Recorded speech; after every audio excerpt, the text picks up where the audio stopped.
दिकविनात्मने सालोकानां त्रिलोकानां यद् विद्या दर्पणायते। पंच परमेष्टि भगवान की 1008 श्री कुंदुनाथ भगवान की परम पूज्य आचार्य श्री आदि सागर महाराज की आचार्य श्री महावीर कीर्ति महाराज की आचार्य श्री विमल सागर महाराज की आचार्य श्री तपस्वी सम्राट सन्मति सागर महाराज की आचार्य गुरुवर सुंदर सागर महाराज की अहिंसामय विश्व धर्म की जिनवाणी माता की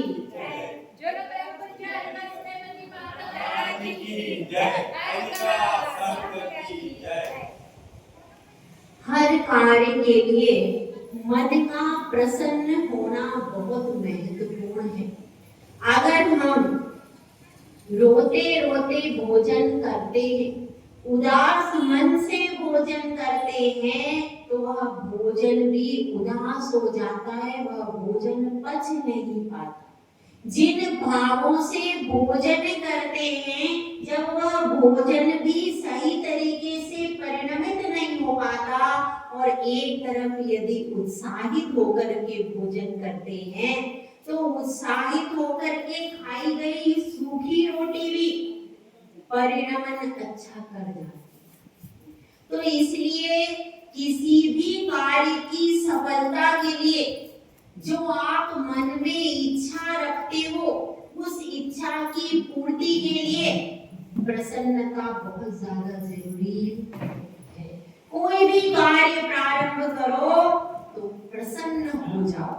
प्रसन्नता के साथ मंदिर में आते हो और मन आपका दुखी भी है, तो आप प्रभु की ओर एक बार प्रसन्नता से देख लो, आपको लगेगा कि सारे संकट कट गए। एक बार प्रभु की ओर से प्रसन्नता से आहा कितनी सुंदर मुद्रा है, कितनी वीतरागता है, यह है शाश्वत सुख की मूर्ति। ऐसा एक बार उस आनंद को अपने अंदर अनुभव कर लो तो क्या होगा, तो उस दर्शन में भी आनंद आपको आ जाएगा। और अगर हम अपने समस्याओं के पुलिंदे को गिनते रहेंगे, ऐसा हो रहा है, ऐसा हो रहा है भगवान के आगे, तो आपको दर्शन, देव दर्शन का आनंद भी नहीं आएगा। इसलिए कहते हैं कि भगवान के एक बार दर्शन पाइए और उनकी मुद्रा को देख करके मुस्कुराए। उनकी मुद्रा को देख करके क्या करना है, मुस्कुराना है, प्रसन्न हो जाना है, रोम रोम से आनंद झरना चाहिए। एक ही भाव स्तोत्र में आचार्य श्री, किसने लिखा है एक ही भाव स्तोत्र बताइए? आचार्य श्री वादिराज मुनिराज ने लिखा कि मेरे रोम रोम पुलकित हो गए, आपको देखकर रोम रोम से प्रसन्नता निकल रही है। कैसे मैं अपने आप को संभालूं प्रभु, ऐसी ही प्रसन्नता चाहिए। प्रसन्नता से की गई, यदि बच्चा आपका प्रसन्नता से पढ़ रहा है तो जो पाठ उसको 1 घंटे में याद होता है, वह आपका 20-25 मिनट में हो जाए। और रो रो के कर रहा है, अरे मेरे को तो आज मन नहीं है, मैं तो नहीं पढ़ रहा, तो रो रो के पाठ याद करेगा तो वो 1 घंटे में भी नहीं होगा। इसी तरह से कोई भी कार्य को आपको करना है, प्रसन्न होकर के करिए। प्रसन्न होकर के बड़े से बड़ा कार्य भी आप कर जाएंगे और दुखी हो करके सरल से सरल काम भी आपसे नहीं होगा, और उसका जो फल मिलने वाला है वह तो बिल्कुल भी नहीं मिलेगा, क्योंकि हर कार्य में द्रव्य और भाव है। चाहे आप पढ़ाई करो, चाहे आप लड़ाई करो, कुछ भी करो, तो पढ़ाई करो या आप किसी भी चीज में जाओ, आपको द्रव्य और भाव दोनों चीजें। इसलिए क्या करना चाहिए, हर कार्य प्रसन्न। कौन सा कार्य प्रसन्न प्रसन्नता से करना है। जो धर्म के कार्य हैं, दूसरे कार्य जो कि सप्त व्यसन है, जो कि पाप के कार्य हैं, कुशील के कार्य है, 5 पाप और सप्त व्यसन तो करना ही नहीं है। तो फिर क्या करना है? मंदिर में जाओ तो प्रभु की आराधना करो, प्रसन्न मन से करो। ये तो सब संसार की चीजें हैं कि हमारे पास कुछ कमी है, हमें रोग है, हमें परेशानी है, ये तो इस भव में है। और अगर आप मन से एक बार प्रभु की आराधना कर लोगे तो भव भव में ये चीजें छूट जाएंगी। जो प्रभु को पुकार लेता है वो अपने जीवन को संवार लेता है। इसीलिए आप तो मृत्यु को भी संवार सकते हो। देखो यहाँ की एक महिला ने अपनी मृत्यु को संवार लिया, हुई की नहीं समाधि, बहुत उत्कृष्ट समाधि हुई। ऐसी वहां संघ, पूरा संघ गया, इतना बड़ा संघ उसे मिल गया। इतने बड़े संघ मतलब पूर्व भव का कुछ पुण्य लेके आई थी, पूर्व भव का कुछ विशेष पुण्य था जो वह एकदम से उसके प्रकट हो गया, उदय आ गया पुण्य का।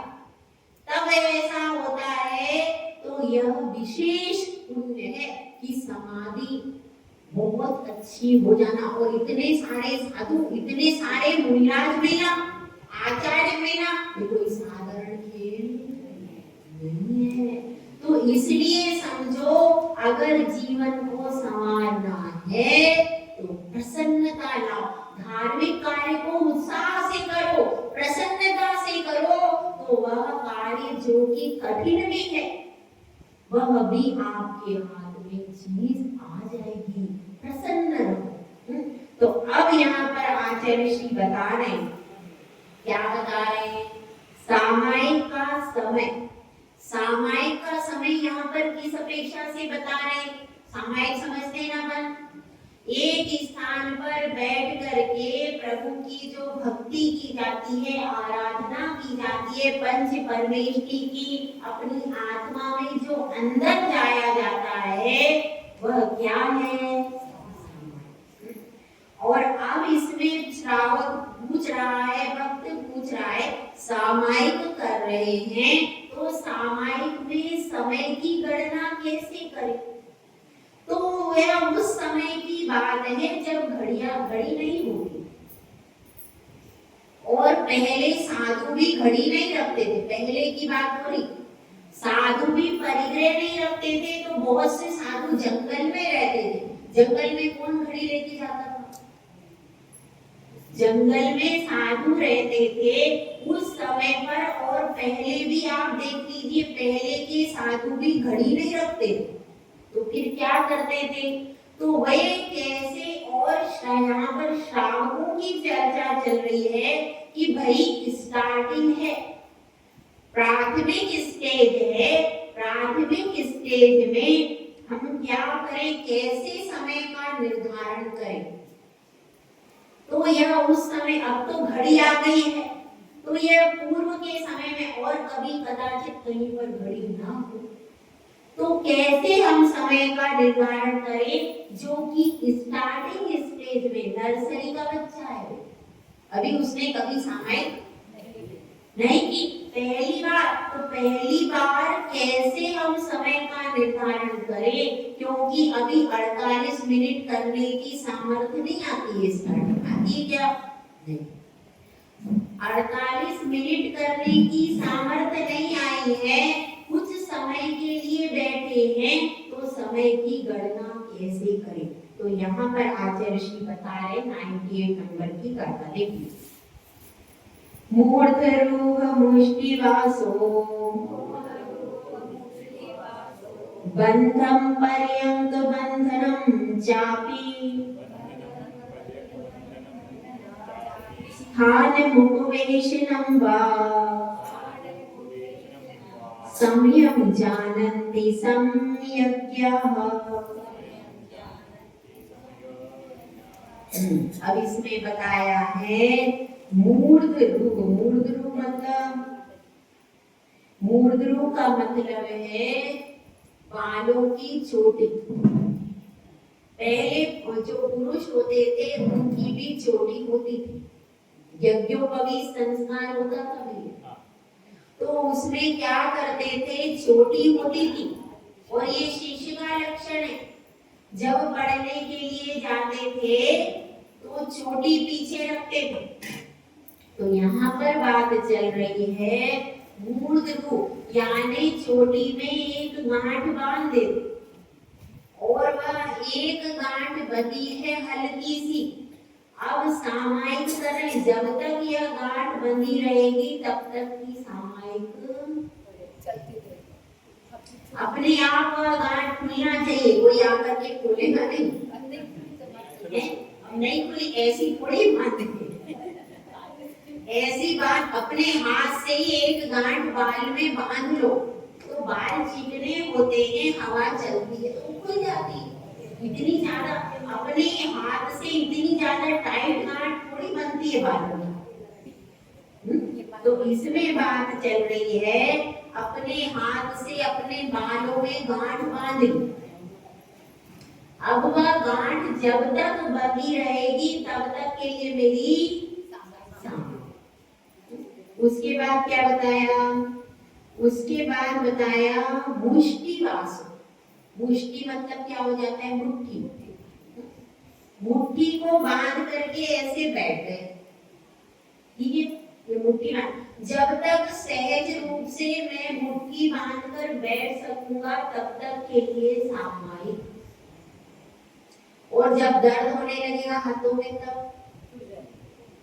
क्योंकि वो स्टार्टिंग कर रहा है, स्टार्टिंग में उसको शरीर को भी कंट्रोल करना है और क्या करना है, और समय भी उतना नहीं दे सकता। तो अल्प समय के लिए उसने कहा जितनी देर तक सहज में मुट्ठी बन जाएगी उतनी देर के लिए सामायिक। और कैसा करते हैं, और कुछ लोग दुपट्टा आदि है, अब तो दुपट्टा रहा नहीं, पहले दुपट्टा होता था या साड़ी का पल्ला होता था, और पुरुष लोग भी धोती दुपट्टा पहनते थे। दुपट्टा दोनों के पास रहता था, पहले रहता था कि नहीं, पुरुष लोग धोती दुपट्टा नहीं तो गले में वो रखते थे, तो कुर्ता पाजामे में पहनते थे तो गले में एक लटकाते हुए छोटा सा रखते थे दुपट्टा टाइप, पहले रखते थे ना। तो वो भी क्या करते, तो उसमें गांठ बांध ली कि भाई जब तक सामायिक कर रहा हूं, जब तक यह गांठ बंधी रहेगी तब तक सामायिक। और वो अपने आप सहज ही खुल जाती थी, ज्यादा टाइट गांठ नहीं बांधना, नहीं तो खुलेगी तो आपको ही नहीं, ऐसा नहीं है। सहज रूप से एक बार उसको बांध लिया हल्का सा, फिर वो बाद में खुल जाती है, इस टाइप की बात। उसके बाद क्या बताया, पर्यंक बंधनम चापी, जिस आसन से हम बैठे हैं, ये क्या है, इसके दो नाम है, एक पर्यंक आसन, दूसरा सुखासन। और क्या हल्की पालकी मार के बोलते हैं, आपके यहाँ क्या बोलते हैं इसको, हल्की पालकी मार के बैठना बोलते हैं, मांडी घालना, मांडी घालना, ठीक है। तो अब ये हो गया, तो जब तक मैं सहज रूप से इस आसन से बैठ सकूंगा तब तक के लिए सामायिक है। और जब मेरे पैरों में दर्द हो रहा है, मैं नहीं बैठ पा रहा, तब मेरी सामायिक खत्म हो जाए। ये भी तरीका, ये लोग आप भी कर सकते हो इसको, ठीक है। तो जब तक के लिए मैं बैठ पाऊंगा तब तक के लिए सामायिक। शुरू में बैठने में दिक्कत आती है, हम भी जब शुरू में बैठते थे तो हमें भी लगता था कैसे बैठते, अब अभ्यास हो जाता है तो फिर बैठ जाता है। तो अब अभ्यास उसमें जब हो जाता है ना तो फिर इतना पता नहीं चलता, फिर घंटों बैठ सकते। तो पर्यंक बंधनम, जब तक हम सहज रूप से बैठ पा रहे हैं तब तक के लिए क्या है, सामायिक। उसके बाद बताया स्थान मुकुमेशनम, एक स्थान पर बैठना, एक स्थान पर बैठ करके भी सामायिक होती है। ऐसा नहीं होता कि चलते फिरते लोग सामायिक कर ले, ऐसा होता है क्या, या तो खड्गासन से करो या फिर पद्मासन से भी कर सकते हैं, अर्ध पद्मासन से भी कर सकते हैं। अर्ध पद्मासन कैसे होता है, एक आधा पद्मासन, ये पैर इतना यहाँ पर आधा, बस वो अर्ध पद्मासन। अर्ध पद्मासन से भी कर सकते हैं, जिनका अभ्यास है आसनों का वो पद्मासन से कर सकते हैं, पर्यंकासन से, सुखासन से कर सकते हैं, और खड्गासन से भी सामायिक कर सकते हैं। बहुत बुरी रास्ता। खड्गासन से महिलाएं सामायिक नहीं कर सकती, दिग्वंदना तो महिलाएं कर सकती हैं खड़े होकर के कोई, लेकिन महिलाओं को सामायिक बैठ के करने का विधान है। हाँ, जो मुनिराज हैं, श्रावक हैं, वो खड़े होकर के सामायिक, पूरी सामायिक खड़े होके वो कर सकते हैं, लेकिन महिलाएं भले दिग्वंदना कर लेंगी, दिग्वंदना के बाद में बैठ कर ही सामायिक, यही आगम में बताया। उनका हर कार्य कैसे बताया है, बैठ। ठीक है, तो ये दोनों के लिए, क्योंकि उनकी शक्ति कम है और पुरुषों की शक्ति ज्यादा होती है, तो इसलिए अब यहाँ पर बता रहे समयम जानन्ति सम्यज्ञा। सम्यज्ञा मतलब जो समय को जानने वाले हैं। समय मतलब क्या, आत्मा। जो आत्मा को जानने वाले हैं उन्होंने क्या कहा है, ऐसा उन्होंने कहा है, मैं नहीं किया, ऐसा समय को जानने वाले जो है वो कौन है, अनंत और सिद्ध भगवान। अनंत और सिद्ध भगवान हैं, जो तीर्थंकर हैं, उन्होंने कहा है, और जैसा उन्होंने कहा है वैसा ही मैं। तो यह आपको स्टार्टिंग की चीजें बताई, केवल देखो एक चीज बता दी, तो अब क्या है, ये सब चीजें बता दी। कोई भी एक छोटा सा लक्षण लेकर के आप बैठ सकते हो, जितनी देर मेरी कमर सीधी रहेगी उतनी देर की सामायिक, कोई भी चीज ले सकते हो। इसमें कुछ उदाहरण लेकर के बता दिया, लेकिन अपन समझ सकते कि किसी भी चीज को लेकर के स्टार्टिंग करनी है, तो स्टार्टिंग में यदि अपन बड़ा एकदम करेंगे तो नहीं, तो छोटा छोटा, भाई आज 5 मिनट की करते हैं, फिर 10 मिनट की करते हैं, ऐसे धीरे धीरे। आज क्या करेंगे, एक जाग करके देखते हैं अपना, अपन बैठ पा रहे नहीं बैठ पा रहे, तो धीरे धीरे करके अपनी सामायिक का समय बढ़ाना चाहिए।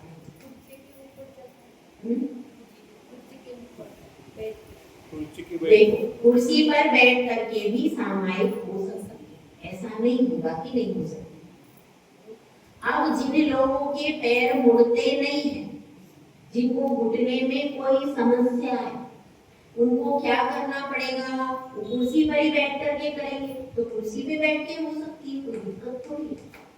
उनका आसन भी उनका ऐसा है कि जितनी देर मेरे पैर लटक रहे हैं, लटकने की जितनी सामर्थ्य उसके हिसाब से करेंगे, क्योंकि अब पहले तो कोई पैर लटका के बैठता ही नहीं था ना सभा, तो आचार्य भी कहाँ से मिले, वो आसन नहीं है। अपने आसन तो आगम में क्या बताए, या तो खड्गासन या पर्यंकासन, ये अपने आगम के आसन तो यही।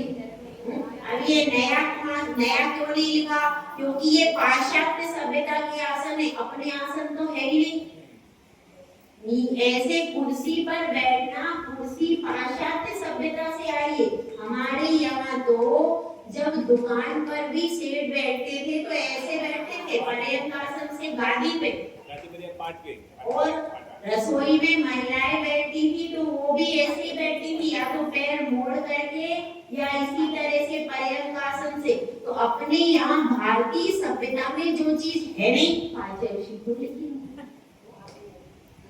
अब आपने पैरों को खड़े खड़े का अभ्यास ज्यादा कर लिया, तो आपको ये पाश्चात्य सभ्यता को अपनाया, तो उसका ये पुरस्कार है।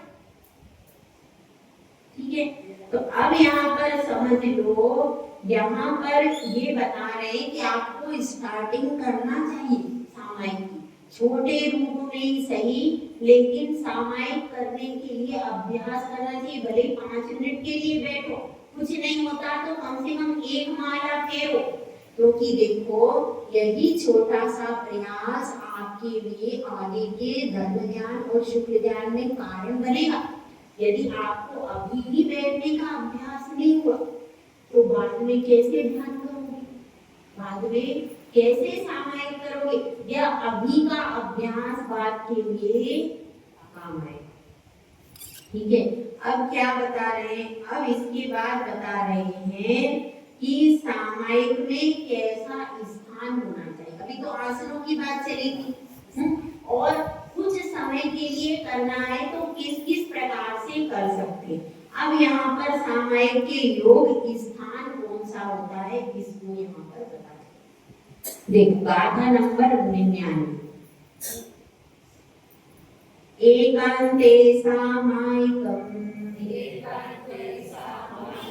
निर्व्याक्षेपे वनेषु वास्तुषु च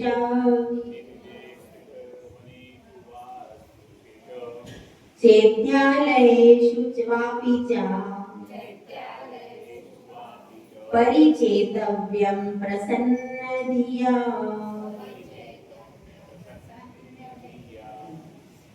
इसमें बताया गया है एकांत स्थान पर सामायिक की करना। कहाँ पर करना है? एकांत स्थान पर सामायिक, निर्व्याक्षेपे, जहाँ पर कोई भी उपद्रव ना कर रहा हो, उपद्रव की संभावना भी नहीं हो, और वन में, जंगल में करो, और या फिर वास्तुषु, वास्तुषु यानी मकान में करो। कहाँ करना है?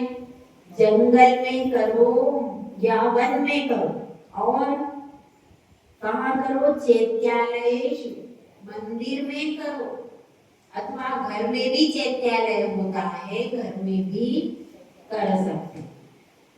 परिचेतव्यम, प्रसन्न दिया, लेकिन पहली शर्त क्या है?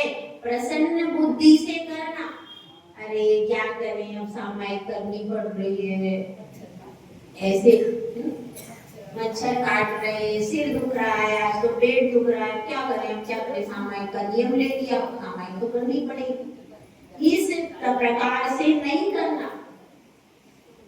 प्रसन्न, अभी मेरा अहोभाव है, आज मुझे सामायिक का अवसर मिला है, मेरा कितना अहोभाव है, और मुझे भगवान की वंदना करने का अवसर मिला है, यह तो पुण्य कमाने का साधन है। क्या? सामायिक, सामायिक पुण्य कमाने का साधन है। इस संबंध में एक कथा आती है, देख, हालांकि ये शास्त्रों में तो नहीं आती, पर सुनी सुनाई कथा है। क्या होता है कि एक बार महावीर भगवान के शरण में जब ये डिक्लेयर हो जाता है कि श्रेणी को नरक आयु का बंद हो गया, तो श्रेणी कहते हैं महावीर भगवान से कि मैं आपका प्रमुख श्रोता, मैं 60,000 प्रश्न पूछने वाला, और मैं आपका मौसा, मैं आपका रिश्तेदार, क्योंकि रिश्तेदार को भी छूट मिलनी चाहिए, और मैंने आपको, मैं यहाँ मगध नगरी का सम्राट, यहाँ पर आपके सबसे ज्यादा समोसर, तो अब मुझे थोड़ी सी छूट दे दो, मुझे ये नरक आयु छुड़ाओ। तो भगवान ने कहा भाई अब ये तो आयु का बंद हो गया, एक बार ठप्पा लग गया, अब चिट्ठी तो वहीं जाएगी। अब एक बार जैसे चिट्ठी पर ठप्पा लग जाता है, नाम लिख गया, एड्रेस लिख गया और सील लग गई, अब क्या होगा? चिट्ठी कहाँ जाएगी? जहाँ की उसको सील लगी वहीं जाएगी, अब वो चिट्ठी दूसरी जगह। तो अब ये चिट्ठी तो आयु कर्म की लिख गई, तो जाएगी तो वहीं।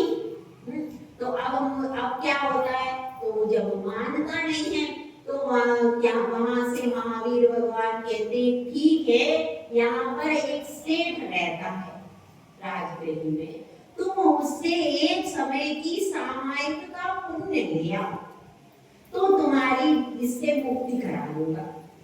अब वह जाता है, पूनिया सेठ नाम लिखा है इसमें, पूनिया सेठ वहां पर था, उसके यहाँ पर जाता है, और जब वो देखता है कि अरे महाराज राजा जी आप, अरे आप मुझे बुलवा लेते, आपको मेरे घर पे आने का क्या क्यों कष्ट किया? राजा किसी के घर पे थोड़ी आता है। तो अब वो बड़ा, तो उसने कहा, राजा ने, श्रीनिक ने कहा, अरे मुझे जब तुम्हें कुछ मांगना हो तो तुम मेरे द्वार पे आते हो, अब मुझे मांगना है तो मैं तुम्हारे द्वार पर आया हूँ। मैं कैसे तुम्हें बुलाकर और तुमसे मांगू, इसलिए मैं आज तुम्हारे द्वार पर आया हूँ। तो सेठ जी कहते हैं कि मैं तो छोटा सा सेठ, मैं आप महाराज रत्नों के स्वामी, मणियों के स्वामी, मैं क्या दे सकता हूँ। तो राजा श्रेणी तो कहते हैं तुम मुझे सब कुछ दे सकते हो, तुम मुझे सिर्फ, मुझे ज्यादा कुछ नहीं चाहिए। क्या चाहिए? सिर्फ तुम जो एक समय सामायिक करते हो उस सामायिक का पुण्य दे दो। तो सेठ कहता है कि हे राजन, मैं वह पुण्य नहीं दे सकता, क्योंकि वह तो पुण्य वर्गणाएं जैसे मैं सामायिक करता हूँ, लीन हो जाता हूँ, और वे सारी पुण्य वर्गणाएं मेरी आत्मा से आकर के जुड़ जाती है। वो तो मेरी आत्मा में पुण्य आता है, यदि वो कहीं बाहर से आता तो मैं मुट्ठी में बांध के तुम्हें पकड़ा देता, लेकिन वो तो आत्मा की कब वह पुण्य वर्गणाएं आती हैं मुझे पता ही नहीं चलता। इसलिए हे राजन, मैं वह पुण्य नहीं दे सकता। अब श्रेणी हताश हो जाती है। तो सोचो एक सामायिक में भी कितना पुण्य होता है। अगर कोई ऐसे मन वचन काय से, और गृहस्थ भी है, सेठ क्या गृहस्थी तो थे, वह सेठ गृहस्थ थे, परंतु वो निर्विकल्प होकर के सामायिक कर गए। उनकी सामायिक में इतना पुण्य था, तो आप लोग क्या सामायिक में इतना पुण्य एकत्रित नहीं कर सकते? अगर चाहो तो कर सकते हो। अगर आप भी निर्विकल्प होकर के सारी टेंशन को छोड़ करके बिल्कुल ऐसा समझो कि बस हम भगवान के हैं और भगवान हमारे, ऐसा समझ करके यदि सामायिक करो तो आपका भी पुण्य बढ़ना चालू हो जाएगा। तो इसमें यह कह रहे हैं, इसीलिए इसमें बताया है एकांत स्थान पर सामायिक करना चाहिए। एकांत स्थान का मतलब क्या है? देखो, अगर किसी दुर्गंध वाले स्थान पर चले जाओगे तो आपके कपड़ों में दुर्गंध आएगी कि नहीं? ज्यादा लंबे समय तक अगर आप बैठ गए तो दुर्गंध आनी चालू हो जाएगी।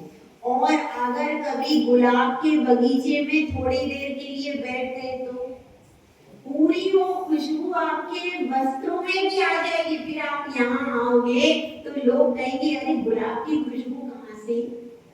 जैसे वातावरण में हम रहते वह वातावरण को प्रभावित।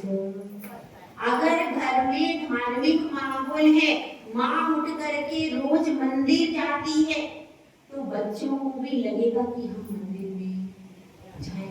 और जहाँ पर कोई मंदिर में जाता ही नहीं है, घर में सुबह से टीवी चल जाता है और सुबह से क्या आ जाती है, वो टी हाथ में आ जाती है, टीवी और टी वो हाथ में आ जाती है, और अखबार पढ़ते हैं, न्यूज देखते हैं, वहां के बच्चों को संस्कार कहाँ से आएंगे? आ सकते हैं क्या? तो इस तरह से जैसा वातावरण होता है उसी वातावरण के हिसाब से वर्गणाएं मिलती है। तो इसीलिए बताया है एकांत स्थान पर सामायिक करना। यदि आपने शोरगुल वाले भीड़ वाले स्थान में प्राथमिक अवस्था में सामायिक कर तो क्या सक्सेस मिलेगी? क्या नहीं मिलेगी।